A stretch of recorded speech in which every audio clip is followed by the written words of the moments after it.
Del. Aduh udah beneran banget ya. Di video Del. Nah, mumpung ketemu Mas Agus ke angel banget ya kan. Wong sibuk pisan di Purbalingga. Dan apa kabar Mas? Alhamdulillah. Sehat-sehat Mas Agus? Alhamdulillah sehat. Gawe kayak podcast artis. Seolah gue nyong takon Mas Agus menjawab kayak gitu kan, dialog.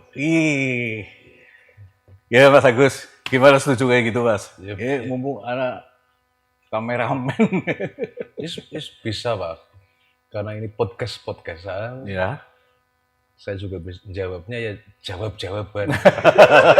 Jadi saya tanya-tanyaan ya Mas ya. Tanya-tanyaan. Saya jawab sekarep-karep. Iya, saya juga akan tanya sekarepku. Mas Agus, aduh, iya lama nggak ketemu nih dengan Mas Agus. Apalagi gara-gara COVID ini udah 2 tahun lebih itu nggak rampung-rampung di jagat dunia ini. Ya kita di daerah hidup juga kena dampaknya. Saya nggak ngomong yang pertemuan apalah, hanya soal pergaulan saja juga jadi terbatasi oleh berbagai aturan yang ya itu sih penting memang gitu. Nah, mensikapi situasi seperti ini belakangan gimana ini Mas, menurut Mas Agus? Kondisi kita kena COVID, yang pada pahal juga jadi ya berkurang penghasilannya, yang beraktivitas, teman-teman seniman, berkarya jadi berkurang dan sebagainya, dunia usaha semua terkendala. Gimana Mas Agus? Ya, kalau sebagai awam dan cilik ya, sebagai orang kecil memang tidak ada pilihan lain kecuali mengambil hikmah agar kita tetap bisa bumbung di tengah tekanan-tekanan. Memang dalam banyak hal level kita ini orang-orang biasa ini mau apa lagi kecuali menerima dan husnudon terhadap apa saja. Ya, kalau saya orang biasa nih, Mas Agus ini sudah merayap, bukan orang biasa lagi, apalagi di Purbalingga nih. Belakangan Mas Agus sudah selebriti Purbalingga ini, tokoh. Banyak diundang di sana kemari jadi narasumber, banyak teman-teman ngangsu kawruh ke Mas Agus. Ya, pertemuan di banyak aktivitas gitu. Ya tentu ini terkendala nggak dengan situasi seperti ini? Pasti. Dan ini yang saya secara langsung juga merasakan ya. Ya paling tidak job saya berkurang lah. Dan ini sudah saya rembuk sama istri untuk menerima kenyataan seperti ini. Pasti pemasukan berkurang kalau kata Brigas dulu ini kan saya sudah menjadi apa ya, dodol cocot ya, cocot kencono gitu. Nah kalau situasinya tidak memungkinkan ada pembicaraan berbayar, itu kan akhirnya seperti ini yang gratisan. Oh ini gratisan ini Del rupanya Del dengan Mas Agus, tapi lumayan kok ini ada kopi dan sebagainya. Tentunya ini juga hadir tidak gratis ini. Ini malah modal ya, bukan menjadi tambahan penghasilan, malah modal ini. Iya. Ya, tadi kayak Mas Agus saja terkendala seperti itu. Padahal saya lihat pamor Mas Agus, kalau orang bilang itu lagi naik daun ini di Purbalingga. Saya juga seorang yang cukup intent memperhatikan Mas Agus, perjalanannya Mas Agus dari pertama di lingkaran teman-teman Maiyah. Oh iya, ini Maiyah gimana nih kabarnya nih Mas? Jalan juga ini, kumpul-kumpulnya terus itu. Iya, kumpul-kumpul teman-teman dalam skala kecil ya tetap jalan. Ya, karena kita tetap ingin patuh sebagai warga negara yang baik, taat kepada aturan. Meskipun saya sendiri tidak terlalu paham soal COVID. Tapi informasi yang ada kan ini katanya mengerikan. Oh, Ya, kita sebagai orang yang tidak bisa membuktikan COVID kayak apa, ya kita mempercayai pihak-pihak yang punya kompetensi untuk mengatakan atau membuat aturan. Ya kita hormati itu dan kita sangat prokes loh, Pak. Tadi masker baru saya lepas ini, Oh, gitu. baru saya lepas. Oke. Bahkan motor itu saya cuci stangnya, sadelnya kalau mau saya pakai. Jadi itu ya ada kewaspadaan lah. Minimal kita terlatih untuk mendisiplinkan diri. Jadi yang biasa rutin Mas Agus itu ada jukuran sawah Tetap apa ada. itu? Masih Tetap berjalan ada, itu ya. tapi Mas? dengan skala yang terbatas dan orang yang berkumpul juga kita batasi. Gitu ya. Itu cerita yang lain saja nih, Pak. Cerita yang apa? Tapi saya tidak bisa lepas ini kalau ketemu Mas Agus memang berawal dari sana ini. Keakraban terjalin ketika dari jukuran ke jukuran kita banyak mendiskusikan beberapa isu-isu, isu-isu kayaknya isu-isu lokal bahkan sampai nasional, daging-daging filsafat apa segala macam ini dengan Mas Agus asik banget ini. Apa sih Mas kok bisa jenengan itu punya pengetahuan sedemikian luas gitu.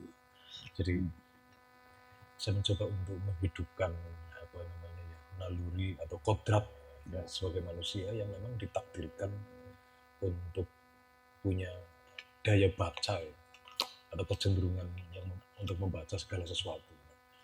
Nah, belajar dimanapun sesungguhnya adalah untuk memantik naluri membaca kita. Karena kita memang diciptakan untuk memaknai apa saja. Karena kebutuhan, kalau fisik ini kan butuhnya ya makan, ya tidur, karena jasad. Tapi kalau Ini jiwa, mulai serius ini Mas Agus ini. ya walaupun podcast-podcastan, ngobrol-ngobrolan. Takon-takonan gitu ya Mas ya. Nah, apa namanya, yang paling dibutuhkan manusia itu kan sesungguhnya di samping segala sesuatu yang sifatnya jasadiah dan material itu kan makna gitu ya Mas ya. apa saja kalau kita menemukan makna itu kita akan seolah merasa terpuaskan biar gitu dan orang menjadi hampa itu kan karena dia gagal menemukan makna. Kegagalan menemukan makna sesungguhnya karena tidak ada tradisi membaca. Membaca tidak hanya yang teks literal ya, tapi membaca sesuatu, memaknainya. Kalau orang dulu tradisi membaca yang dilakukan para leluhur itu kan namanya titen. Iya. Jadi membaca itu tidak sekedar baca buku gitu ya? Tidak. Tapi baca apa sih alam? Gitu. Membaca alam. Karena semua sesungguhnya bicara mereka. Apa saja semua tidak diam. Mengabarkan sesuatu. Ada bunga berarti dia mengabarkan keindahan. Nah, keindahan itu kan sebuah bahasa yang diucapkan oleh bunga. Nah, kita harus memiliki alat baca berupa insting artistik. Sehingga kita langsung bisa membaca, indah. Nah itu tidak sampai ke situ. Ada keindahan yang mengantar kita kepada hakikatnya atau makna tadi. Ini kalau mau sok dalam ini ya. Ada proses mengikat makna ini berarti. Itu. Ya? Jadi sementara instrumen kita juga harus disiapkan ini agar bisa menangkap makna secara jernih atas bacaan yang ada di depan kita gitu. Itu mutlak. Nomor satu adalah pendidikan itu kan sesungguhnya proses untuk mengaktifasi daya baca tadi. Daya baca tadi. Kalau kemudian bahkan ada istilah papan tanpa tulis, tulis tanpa papan, ya. Ada hal-hal yang sesungguhnya kalau panca indera ini kan 5 indera ini sangat terbatas. Sangat terbatas. Dia hanya alat untuk kita pakai, dia hanya wasilah ya untuk kita pakai menemukan sesuatu yang dibalik yang nampak tadi. Nah, makna itu kan dibalik yang nampak tadi. Iya, persoalannya kita sama ini sebagai manusia dibekali semuanya panca indera tadi. menjadi satu tools ya, alat ya yang melekat pada kita. Semua sama, Mas Agus, saya, kamu ya Del, dan siapa itu teman-teman yang lain, sama. Tapi kok dalam proses penyerapannya jadi beda ini. Bahkan outputnya jadi beda. Ya Mas Agus bisa kemudian kaya dalam pengetahuannya, bisa merespon isu-isu dari berbagai ilmu pengetahuan, bahkan disiplin ilmu dan sebagainya. Orang bilang, oke, ilmu sekangendi gitu kan. Itu berarti ada satu perbedaan di antara seseorang dengan orang yang lain, dan ini nyata. Proses itu terjadi di dalam pribadi Mas Agus itu. Ini saya jadi pengen tahu ini, mumpung kita kontak-konan kayak gitu kan. Karena ada sementara orang juga yang mengatakan untuk ilmu laduni atau apa semacam kayak gitu kan. Itu proses ini perlu dijelaskan ini Mas. Ini obrolan yang bisa menjadi apa ya? Menjadi tahayul nanti Mas. Tapi justru perlu dijelaskan Mas, agar orang nanti wah pengen kayak Mas Agus gitu tuh laduni kayak gitu. Padahal aslinya saya sering pura-pura tahu saja. Cuman karena banyak orang yang lebih tidak tahu, jadi saya dianggap tahu gitu. Padahal aslinya, ya kadang tidak mengerti, kita sangat terbatas. Kita kan cuma bisa membaca tanda-tanda, membaca apa namanya ya. Orang Jawa itu kan titen gitu aja. Itu karena alam ini kan punya pola, punya pola tidak terjadi secara serampangan. Nah, kalau kemudian orang mengasah, orang kenapa dia bisa punya kemampuan gitu. Karena dia memfokuskan diri ke sana. Nah, orang sekarang itu kan sangat dibebani oleh hal-hal yang ia anggap sebagai kebutuhan yang sifatnya jasadiah dan material. Kalau orang dulu itu asal sudah punya persediaan beras untuk besok, itu sudah ayem. Wah, pengen ngesuk sana sing mangan. Itu sudah tentram, sudah tidak terbebani. Nah, orang sekarang kan jangankan sekedar untuk besok, untuk tahun depan, 10 tahun yang depan sudah dihitung. Bahkan sudah mikirin ku anak kutu nyung kepriwe. Maka dia karena imajinasinya kepada hal seperti imajinasi semacam itu, maka dia menjadi sangat terbebani. Betul. Nah, di dalam kondisi terbebani itulah instrumen lain dari dirinya menjadi macet. Jadi artinya ada proses-proses yang nyata ya Mas, yang rasional gitu. Sangat rasional. Enggak tahayul tadi ya. Orang jane itu Mas Agus hasil tapang di gitu kan.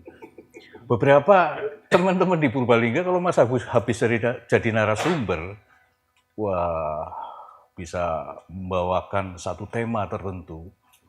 Orang jadi terpukau, audien terpukau. Beberapa bisik-bisik dengan saya, kayaknya bertapa kang dia gitu kan. Apa bae ngerti gitu kan Mas Agus. Ini kan kalau tidak ada proses penjelasan atas proses yang Mas Agus lakukan, Mas Agus ijtihadi ya. Ini kan orang jadi terjebak juga ke situ. Padahal ada proses belajar yang nyata. Mas Agus saya juga tahu punya koleksi banyak buku, mau baca buku dan sebagainya. Nyata kan. Jadi gini, orang itu kan akan mendapat informasi-informasi yang tidak didapat orang lain. Tergantung di bidang apa dia berkonsentrasi atau dia berkhusyuk di jalan hidupnya. Mungkin kita punya pengalaman ya, teman-teman punya pengalaman, termasuk saya punya pengalaman gini. Ada orang jauh loh, itu jaraknya dari rumah saya mungkin bisa 20 kilo. Tiba-tiba datang ke saya menanyakan, Mas, yang mau jual motor Astrea tahun 2003 mana ya, katanya Mbak ini. Itu tetangga saya.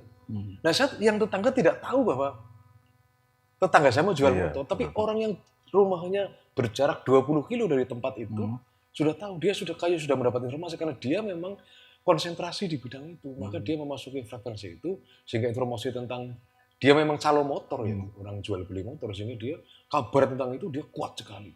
Tapi kita jadi tidak bisa menangkapnya. tapi jelimet juga ini Mas. Ada proses intuitif ya di situ. Kepekaan-kepekaan yang sifatnya intuisi itu yang memang harus diasah. Nomor satu kan soal rasa. Yang tidak terbatasi kan rasa. Kalau akal itu kan terbatasi. Kalau rasa itu kan tidak terbatas.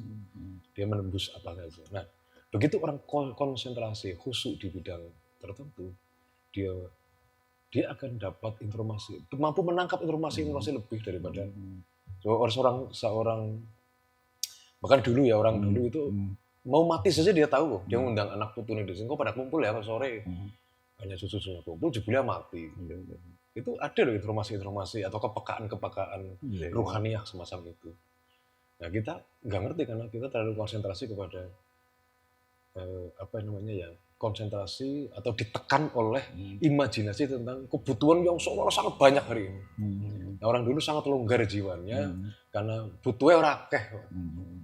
Sehingga dia ruangnya sangat luas. Ya, sebelum ngomong tadi soal yang lebih jelimet tadi, orang dulu itu punya kelonggaran, jiwanya belum terlalu tertekan oleh banyaknya kebutuhan, sehingga dia masih kober untuk endang-endong, masih kober untuk melakukan sosialisasi di masyarakat, sehingga lahirlah karena masing-masing anggota masyarakat sama-sama kober, akhirnya ada keguyuban, ada bebrayan. Nah, hari ini orang pulang kantor itu fisiknya tapi jiwanya belum selesai. Dia masih membayangkan kebutuhan-kebutuhan yang harus dipenuhi. Dia makin tidak punya energi, tidak punya waktu, dan tidak punya jiwanya makin terkurung oleh imajinasi tentang kebutuhan. Pantas banget ya kan gue podcastan kayak gini ya udah mirip ya udah ya. Padahal aku serius. Padahal aku juga takon-takon dong kayak gitu kan paling Mas Agus. Ini kita ngobrol, ini kan cuma apa ya podcast yang tadi. Podcast udah ya tiru-tiru. Bahwa kemudian benar atau salah kan tidak perlu dihakimi sejak awal kita ngomong. Ini ngobrol-ngobrol kan, ya iseng-iseng saja. Nanti diupload ya kan, ya ruang itu kan bebas saja kan, medsos mau diupload di mana kayak di YouTube apa di Facebook dan sebagainya. Nanti kamu yang upload ya. Siap. Kalau mau bikin konten YouTube atau yang laku sih gampang. Itu asal kita bikin sensasi gitu. Misalnya bikin judul Cawet Bolong. BH-nya ngelenggap itu ngomongnya ribut. Itu jangan berharap ngomong serius terus ditanggapi serius dan banyak peminatnya itu. Ini hanya kebodohan saja yang kepengin.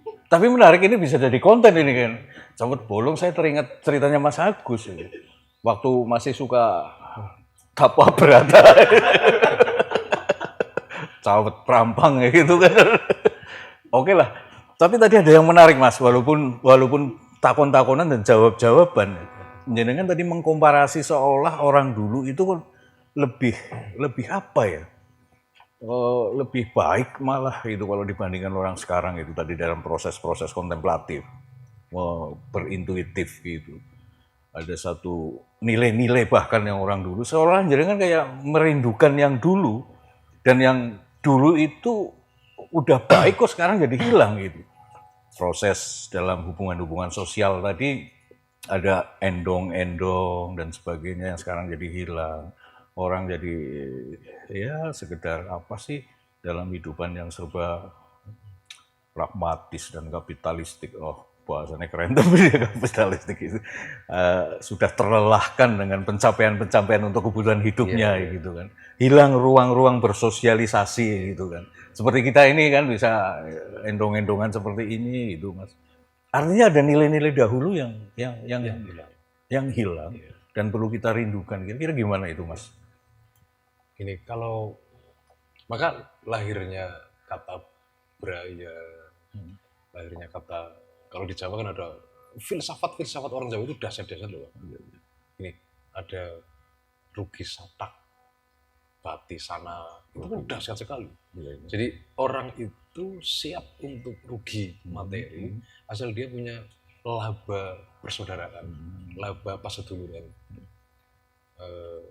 kepada hal-hal yang materi orang dulu Iya. itu sangat abe.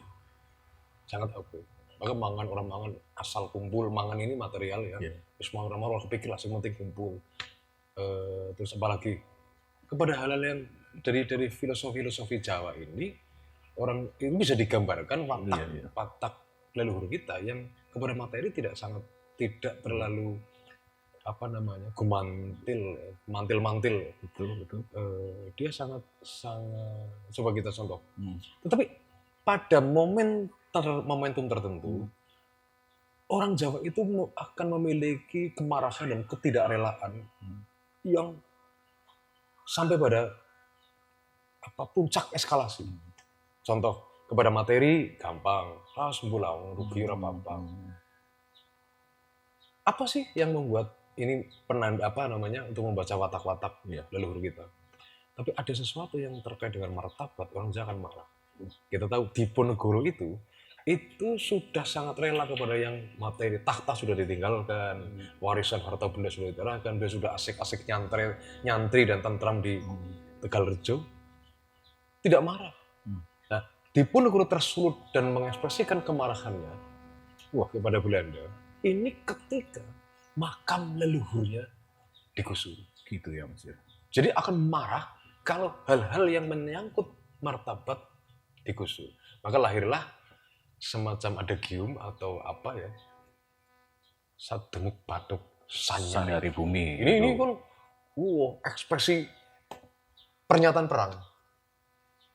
Saya menangkapnya ini kayak limpahan ilmu yang dahsyat sekali ini dari Mas Agus ini. Terus tanpa kayak aliran air yang begitu dahsyatnya ini, jadi banyak ilmu ini yang bisa kita gali dari Mas Agus Sukoco. Gimana Del?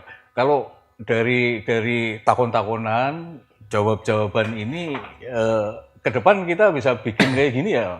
Bisa banget. Per segmen itu ya, per kategori, per tema. Saya bertanya ke Mas Agus, kira-kira gimana lagi Del ya? Kalau kita jadikan podcastan ini Mas Agus.